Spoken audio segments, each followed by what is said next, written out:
সকালবেলা খিচুড়ি রান্না করে দিয়েছি আর ভাজতে আবার লেগেছে কাকা, আপনিও গরু মাংস রান্না করেও দেন।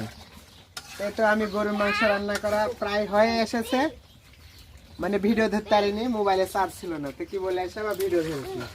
তো দেখেন আমার গরুর মাংস রান্না হয়ে এসেছে।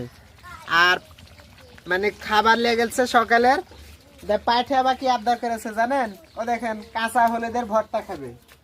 আপনাদের আপাক লাগাচ্ছে হলদি মানে কাটাকাটি করতে, ওটা এখন ব্লেন্ডারে বাটালে ভর্তা করবো। তে কাঁচা হলুদের ভর্তার রেসিপিটা পুরোটাই দিব, অবশ্যই দেখবেন।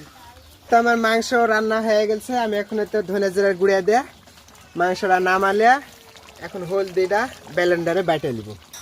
আর দেখেন কি সুন্দর একটা কালার হয়েছে মাংস। কেমন হয়েছে মাংস রান্না অবশ্যই সবাই কমেন্টে জানাবেন। তো এদিকে গরুর মাংস রান্না হয়ে গেছে। আর দেখেন হচ্ছে ইলিশ মাছ ভাইজা ভুনা।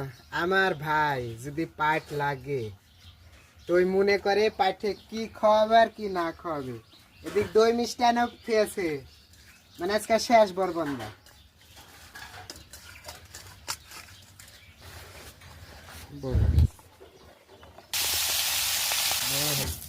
তো মাছ ভাজা আমার হয়ে গেছে, তেলের ভিতর দুটা মরিচ দিয়েছি ভাঙ্গা।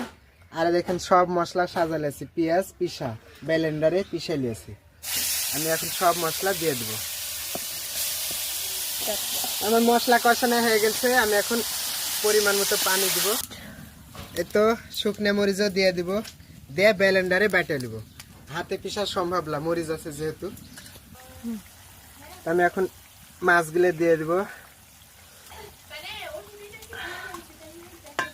একটু ধনিয়া পাতা দিব,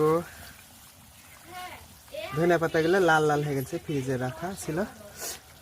একটু মশলার গুঁড়া দিয়ে দিব।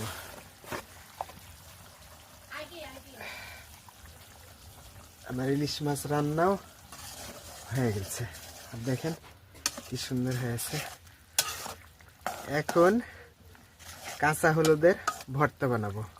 কাঁচা হলুদ আর মরিচ ব্লেন্ডারে বাটা হয়ে গেছে। আর এদিক কড়াইয়ে তুলে দিয়েছি সিলেরপুর, তেল দিয়ে দিব। হলুদের ভর্তা কিন্তু তেল বেশি লাগে, কিন্তু খাইতে হেবি স্বাদ হয়। এগুলা দিয়া পেঁয়াজ গুলা লাড়া লাড়া আড়া লিব মতো লবণ, তো আদা রসুন বাটা, জিরাও আছে এর সাথে। তো আদা রসুন দেওয়ার পরে একটু ভুনালে আছি দিয়ে আপনার কাঁচা গন্ধটা চলে গেছে। এখন আমি মরিচ পিসা আর হলুদ পোষাটা দিয়ে দেবো।